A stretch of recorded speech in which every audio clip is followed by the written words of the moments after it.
அன்பளிப்பை பல அற்புதங்களை அந்த காலத்தில் நிகழ்ந்ததாக கேள்விப்பட்டிருப்போம். இந்த காலத்திலும் நிகழ்த்தியுள்ளவர்கள் நம்முடைய தர்ம ஆதீனம்.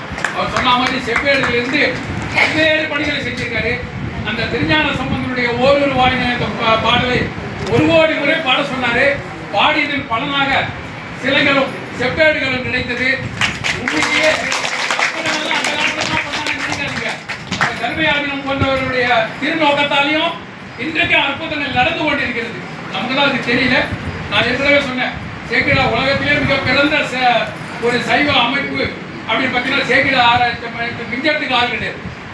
என்னைக்கோ எத்தனையோ நூற்றாண்டுக்கு முன்னாடி இந்த புத்தகத்தெல்லாம் தேடி தேடி தோண்டி எடுத்து, எப்படி சிலைகளை தோண்டி எடுத்து எடுக்கிற மாதிரி அந்த தமிழ் புத்தகங்களை தோண்டி எடுத்து அதையெல்லாம் அச்சிட்டு இன்றைக்கு மீண்டும் உலாவ ரசிக்கிற அதுக்கெல்லாம் உயிர் கொடுத்திருக்கிறார் என்றால் நம்முடைய சிவாலயம் மோகன் அவர்கள், நம்முடைய நீதியரசர் ஜெகதீசன் அவர்களும், அதாவது சேக்கிழா ஆராய்ச்சி அடித்தளம் விட்டார்கள் சொன்னால் மிகப்பெரிய கோபுரம் அமைந்தவர்கள் நம்முடைய சிவாலயம் மோகனும், நம்முடைய நீதியரசர் அவர்களும், அதே போல சத்திகர் சுவாமி ஆதினம் அவர்களுக்கு நன்றி தெரிவித்து உங்கள் அன்பை கலந்து வழங்குகின்றேன். இப்பொழுது நம்முடைய ஊர் அன்பு செல்வர் பார்த்திபன் ஐயா அவர்கள் மகா சன்னிதானம் அவர்களுக்கு அவருடைய கனிகள் மலர்கள் எல்லாம் நல்கி நமது மகா சன்னிதானம் அவர்களுடைய நல்லாசியை பாராட்டுதலுக்குரிய பார்த்திபன் ஐயா அவர்கள் பெறுகிறார்கள்.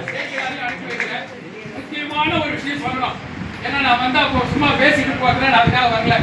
சாமி வரும்போதே சொன்னேன், அங்கே ஒரு மனை இருக்குது, பேர் ஒரு சாந்தில் அடிக்கலாம், மருமடிகள் மறைச்சிருந்தா அவருக்கு திருவிக்கா கல்யாண சுற்றுறாங்க. இப்படி எண்ணற்ற தமிழகத்தில் வந்த மனம், அந்த மனத்தில் இருக்கிற மண்ணு இல்லை, அது திருநீர். உலகத்திலேயே இந்த மாதிரி அதிகபட்ச தமிழர்கள் வந்தாங்கன்னா அது இந்த மனம் தான். இங்கே தங்கியிருந்து சம்பரமாக கட்டி குடிச்சிட்டு 10 நாள் சொற்பொழிவு பண்ணுவாங்க. அப்போ ரோடு கிடையாது, கரண்ட் கிடையாது, மின்சாரம் கிடையாது, ஓட்டிலே காப்பி டீ கடை கிடையாது. ஆனாலும் தமிழ் மீது பட்டு கொண்டு அந்த மனத்தை பண்ணாங்க. இது எத்தனையோ அர்த்தம் பண்ணீங்க. அந்த திருமணம் அடுத்த குரு பூஜைக்குள்ள திருமணமாக விளங்க